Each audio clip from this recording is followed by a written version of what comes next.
When an Atlantic puffin attempts a crash landing, tumbling beak first into the waves, it appears entirely out of place in the air. This style compares a typical coastal bird's wing beat frequency on the left to the puffin on the right. Because puffins lack the wing area to easily stay aloft, they have to flap their wings up to 400 times a minute just to maintain altitude. Takeoffs are equally grueling. Their heavy bodies lack the necessary lift for a stationary launch, forcing them to run along the surface of the water, slapping the waves until they build enough momentum to rise. By traditional aerodynamic standards, their flight is inefficient.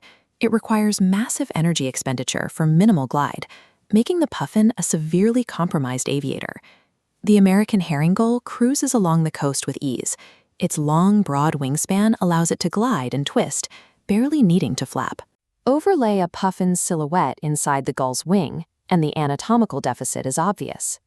In thin air, large surface areas generate lift to counter gravity.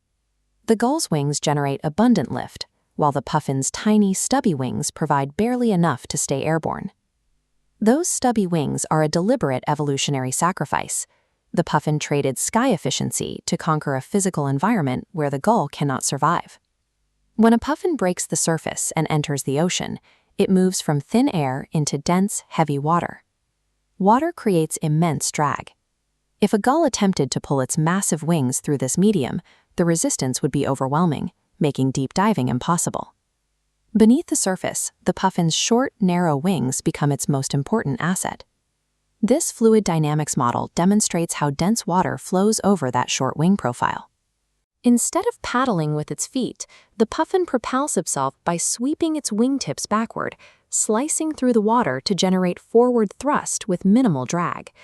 These birds use their wings to maintain high-speed flight underwater. This depth gauge tracks their performance.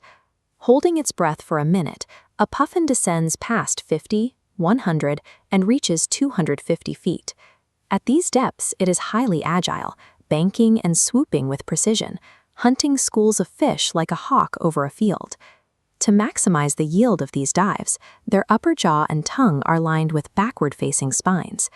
This allows a puffin to lock down its catch while repeatedly opening its mouth to grab more, holding up to 60 small fish at once. Every anatomical compromise in their aerial design is optimized for the success of this hunt.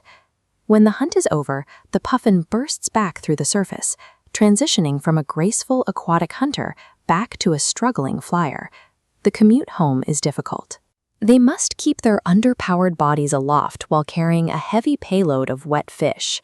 They travel up to 30 miles from their fishing grounds, flying fast and low over the open water to reach the massive nesting colonies situated on steep coastal cliffs.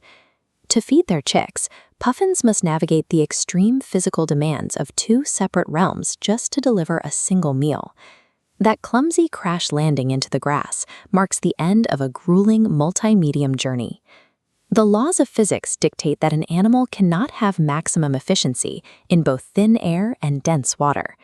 The puffin's perceived clumsiness in the air is the physical tax it pays to reign as a specialized hunter beneath the waves.